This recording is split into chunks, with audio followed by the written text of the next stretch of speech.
Get ready for the dictation in 3, 2, 1, start. As tens of thousands of people move across states, many of them migrant workers and their families traveling as unorganized groups, the center finds itself facing a fresh front in the campaign to contain the COVID 19 pandemic.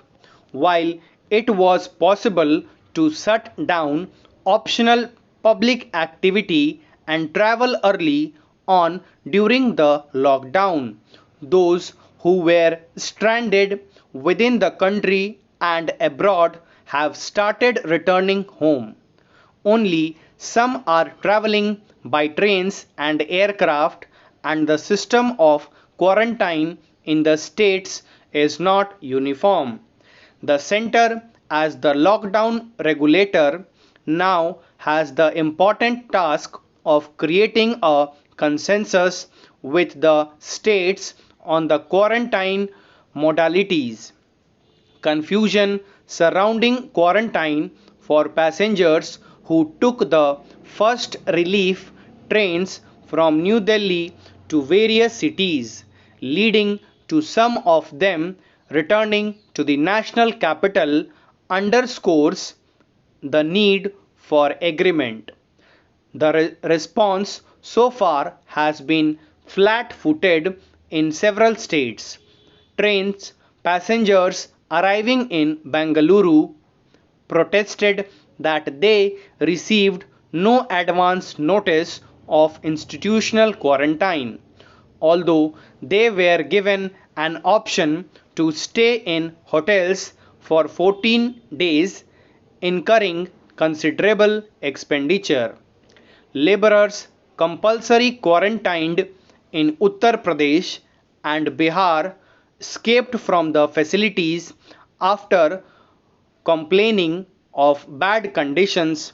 In Kerala, the centre insists on a 14-day institutional quarantine for those arriving by air, rejecting the state's proposal for 7 days in a public facility and another 7 at home.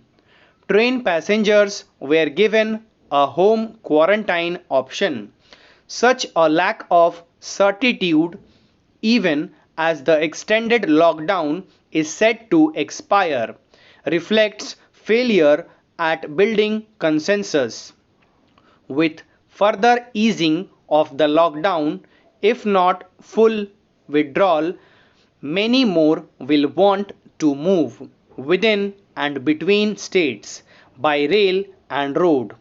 Besides those returning from abroad, all states have to prepare for this by agreeing on the period of quarantine and provide as a baseline decent and free official accommodation to anyone who wants it.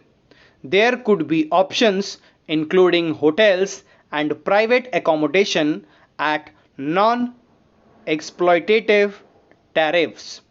Such a stratified approach is inevitable considering that many travelers from areas with high transmission have been testing positive. For thousands of workers moving in groups by road across state, there is both the risk of infection and transmission. This is a daunting scenario as India has crossed 85,000 cases of COVID 19 and showing the spread depends vitally on joint action.